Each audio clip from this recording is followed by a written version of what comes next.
Hello বন্ধুরা, কেমন আছেন সবাই? আশা রাখছি আপনারা প্রত্যেকেই যে যেখানেই আছেন ভীষণই ভালো আছেন। আজকে আপনাদের সাথে আমি শেয়ার করব মিক্সড ফ্রাইড রাইসের রেসিপি।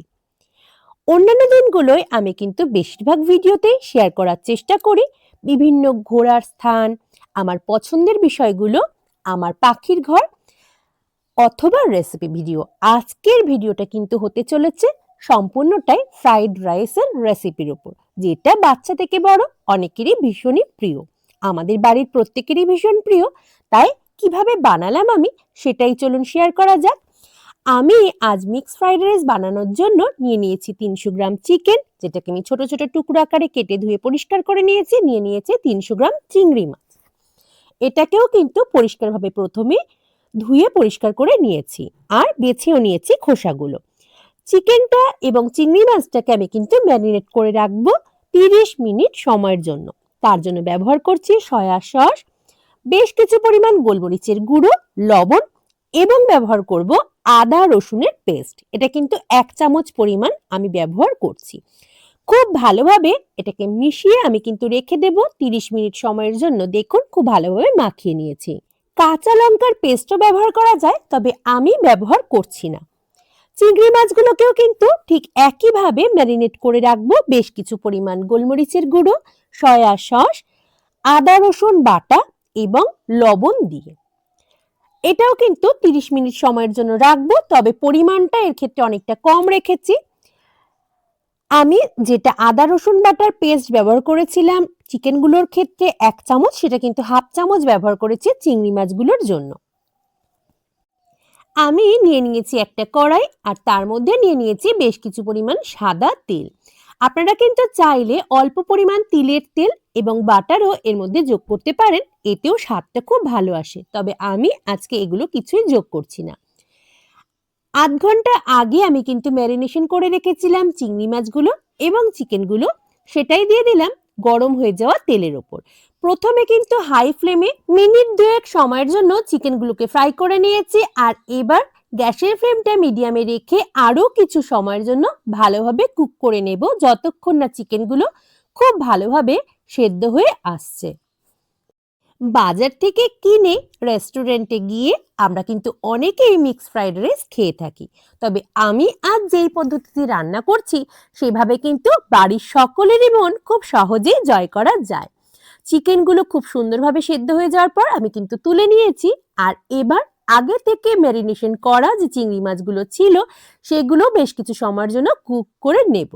প্রথমে কিছুক্ষণ হাই ফ্লেমে মিনিট 2 সময়ের জন্য কুক করব, আর তারপর মিডিয়াম ফ্লেমে রেখে আরও বেশ কিছু সময় কিন্তু খুব ভালোভাবে মাছগুলোকে ফ্রাই করে নেব, যাতে মাছগুলো পুরোপুরি সেদ্ধ হয়ে যায়। আরও একটা বিষয় আপনাদের জানিয়ে দেওয়া প্রয়োজন, আমি চিকেন এবং চিংড়ি মাছগুলো ম্যারিনেশনের সময় যে সমস্ত মশলা ব্যবহার করেছিলাম, এছাড়া আমি কিন্তু ফ্রাই করার সময় এক্সট্রা করে কোনো কিছুই অ্যাড করিনি তেল ছাড়া।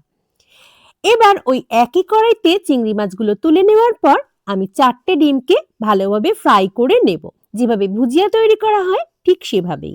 অনেক সময় কি হয়, আমাদের বাড়ির অনেক সদস্য বা প্রত্যেক সদস্য পছন্দ করলেও সব সময় কিন্তু একই সাথে আমরা সবাই মিলে রেস্টুরেন্টে গিয়ে খাওয়া দাওয়া করতে পারি না। সেটা সময়ের অভাবেই হোক কিংবা বাড়িতে বয়স্ক বা বাচ্চারা থাকার কারণে হয়ে থাকুক না কেন, এভাবে বাড়িতে যদি বানিয়ে ফেলা যায় তাহলে কিন্তু সকলকে অনেক বেশি সন্তুষ্ট করা যাবে। আর খুব সহজ পদ্ধতিতেই আমি আজ কিন্তু দেখিয়ে দিচ্ছি আপনাদের। ডিমের ভুজিয়াটা হয়ে গেছে, আমি নামিয়ে রেখেছি। আর এদিকে আমি 750 গ্রাম চাল নিয়েছি, সেই সম্পূর্ণ চালটা কিন্তু পরিষ্কারভাবে বারংবার ধুয়ে নিয়েছি। ভাতটা তৈরি করে নেব, সেই কারণে একটা বড় হাঁড়িতে বেশ কিছু পরিমাণ জল খুব ভালোভাবে গরম হতে দিয়েছি। এর মধ্যে 3 চামচ পরিমাণ লবণ আমি যুক্ত করে দিচ্ছি, আর আরো যুক্ত করে দেব অল্প পরিমাণ সাদা তেল। খুব ভালোভাবে গরম করে নেব আগে জলটাকে, আর তার মধ্যে কিন্তু ভাতটা সেদ্ধ হতে দেব। এবার নিয়ে নিয়েছি একটা বড় মাপের কড়াই, আর তার মধ্যে বেশ কিছু পরিমাণ সানফ্লাওয়ার অয়েল। তেলটাকে গরম করে নেওয়ার পর বেশ কিছু পরিমাণ রসুন কুচি দিয়ে দিলাম তেলের মধ্যে। হাই ফ্লেমে কিছুক্ষণ সময়ের জন্য ভেজে নেব, আর এর মধ্যে যুক্ত করে দিলাম আদা কুচিও। আদা এবং রসুনকে মিনিট 2 সময়ের জন্য ভেজে নিচ্ছি, আর এবার এর মধ্যে যুক্ত করে দেব একেবারে মিহি চপ করে রাখা পেঁয়াজ। আমি কিন্তু মোট 5টা পেঁয়াজ ব্যবহার করেছি রান্নাটার জন্য। পেঁয়াজটাকে মিনিট 2 সময়ের জন্য একটু নরম করে নেব আর তারপর ধীরে ধীরে সবজিগুলো আমি অ্যাড করব এর মধ্যে। এদিকে যে হাঁড়িতে ভাতটা রান্না করব বলে জল বসিয়ে দিয়েছিলাম সেটা কিন্তু খুব ভালোভাবে গরম হয়ে গেছে। আর খুব ভালোভাবে জলটা গরম হলে আমরা যখন ভাতটা তৈরি করব ভাতটা কিন্তু হবে বেশ ঝরঝরা। আমি কিন্তু এর মধ্যে লবণ এবং তেল আগেই দিয়ে রেখেছিলাম। এবার সম্পূর্ণ চালটাও দিয়ে একবার ভালোভাবে নেড়ে দিচ্ছি। মিক্সড ফ্রাইড রাইসের ক্ষেত্রে কিন্তু অনেক ধরনের সবজি ব্যবহার করা যায়। আমি আজ ব্যবহার করছি বিনস, গাজর, ক্যাপসিকাম, মটরশুঁটি এগুলো। তাই প্রথমেই দিয়ে দিলাম বিনস কুচিগুলো। আমি কিন্তু ছোট আকারেরই কেটেছি, আপনারা আপনাদের পছন্দ মতো আকারে কেটে নিতে পারেন। আর আরো একটা কথা এক্ষেত্রে জানিয়ে রাখি, মিক্সড ফ্রাইড রাইসের ক্ষেত্রে সবজিগুলো কিন্তু খুব নরম হয়ে গেলে একেবারেই ভালো লাগে না খেতে। তাই এগুলো একটু ক্রাঞ্চি থাকলে বেশ ভালো লাগবে। প্রথমে বিনস যুক্ত করার পর অল্প সময় নাড়িয়ে চাড়িয়ে কষিয়ে নিয়েছি আর তারপরে দিয়ে দিয়েছি গাজর কুচিগুলো। আমি গাজরগুলো কিন্তু ছোট ছোট টুকরো আকারে কেটেছি। এর মধ্যে যুক্ত করে দিলাম স্বাদ অনুসারে লবণ, দিয়ে দিচ্ছি গোলমরিচের গুঁড়ো। গোলমরিচের গুঁড়ো এবং লবণ এটা কিন্তু স্বাদ অনুসারে অবশ্যই দিতে হবে। আর যারা পছন্দ করেন কাঁচা লঙ্কার ঝাল তারা কিন্তু কুচিয়ে কাঁচা লঙ্কা অথবা অল্প সামান্য বেটে নেওয়া কাঁচা লঙ্কাও যখন চিকেনগুলো বা প্রনগুলো কষাবেন তখনও অ্যাড করতে পারেন, যেটা আমি কিন্তু স্কিপ করে গিয়েছি। গাজর এবং বিনস গুলো বেশ কিছু সময়ের জন্য একটু নরম হতে দেওয়ার পর আমি কিন্তু এবার দিয়ে দিচ্ছি গ্রিন ক্যাপসিকাম কুচি।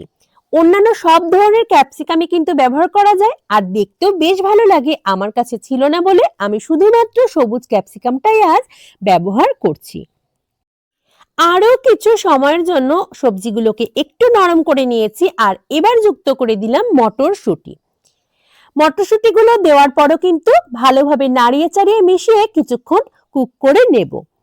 আর অন্যদিকে আমার ভাতটা কিন্তু প্রায় হয়ে এসেছে আর এবার ফ্যান ঝরিয়ে নামিয়ে নেওয়ার পালা। দেখুন ভাতের চালগুলো কত সুন্দরভাবে সেদ্ধ হয়ে গেছে। আমি কিন্তু 90% কুক এই সময় করে নিচ্ছি ভাতের চালগুলো। ভাতটা হয়ে যাওয়ার পর আমি কিন্তু ফ্যানটা ঝরাতে দিয়ে দিয়েছি আর এদিকে দেখুন সবজিগুলো আমি যতটুকু নরম করতে চেয়েছি ততটুকু হয়ে গেছে। আমি আগেই জানিয়েছিলাম যে মিক্সড ফ্রাইড রাইসের ক্ষেত্রে কিন্তু সমস্ত সবজিগুলো একেবারে নরম হয়ে গেলে খেতে একেবারেই ভালো লাগে না। আমি সেই রকম ভাবেই কিন্তু একটু ক্রাঞ্চি রেখে সবজিগুলোকে ফ্রাই করে নিয়েছি। এবার আগে থেকে ভেজে রাখা ডিমের ভুজিয়া, চিকেনগুলো এবং প্রনগুলো আমি এর মধ্যে অ্যাড করে ভালোভাবে মিশিয়ে নিচ্ছি। আজ আমি যে মাপের কড়াইতে সমস্ত সবজিগুলো ফ্রাই করে নিয়েছি তাতে কিন্তু আমি যদি রাইসটা মিশিয়ে মিক্স করতে চাই তাহলে আমার খুব মুশকিল হয়ে যাবে, এতে হবেও না আর চালগুলো ভেঙে ভেঙে আসবে। তাই আমি অর্ধেকটা সবজি তুলে নিলাম আর বাকি অর্ধেকটার মধ্যে কিন্তু মিক্সটা প্রথমে করে নিচ্ছি। সবজিগুলোর মধ্যে কিন্তু চিকেন, প্রন এবং ডিমের ভুজিয়া দেওয়াই ছিল এবং রাইস অ্যাড করে তার মধ্যে দিয়ে দিলাম বেশ কিছু পরিমাণ সয়া সস। আমি লবণ কিন্তু রান্নার প্রতিটা ধাপেই আলাদা করে ব্যবহার করেছি। এই সময় একটু দেখে নিতে হবে, লবণ যদি প্রয়োজন হয় তবেই কিন্তু এর মধ্যে অ্যাড করতে হবে।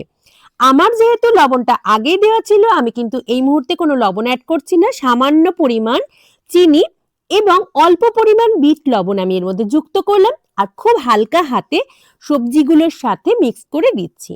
যেহেতু অর্ধেকটা সবজি আমি তুলে রেখেছি সেই বাকি অর্ধেকটাও কিন্তু একইভাবে অল্প সয়া সস, সামান্য চিনি এবং বিট লবণ ছড়িয়ে ভালোভাবে মিশিয়ে নেব। তবে সেটা খুব হালকা হালকা ভাবে করতে হবে যাতে রাইসগুলো ভেঙে না যায়। রান্নাটা আমার রেডি হয়ে গেছে। কেমন লাগলো আজকের রেসিপি ভিডিওটি অবশ্যই জানাবেন কমেন্ট করে। যারা প্রথমবার দেখছেন মৌসুমীজ ওয়ার্ল্ডকে আমি অনুরোধ করব সাবস্ক্রাইব করে পাশে থাকবার জন্য। আন্তরিকভাবে ধন্যবাদ জানাই আপনাদের প্রত্যেককেই।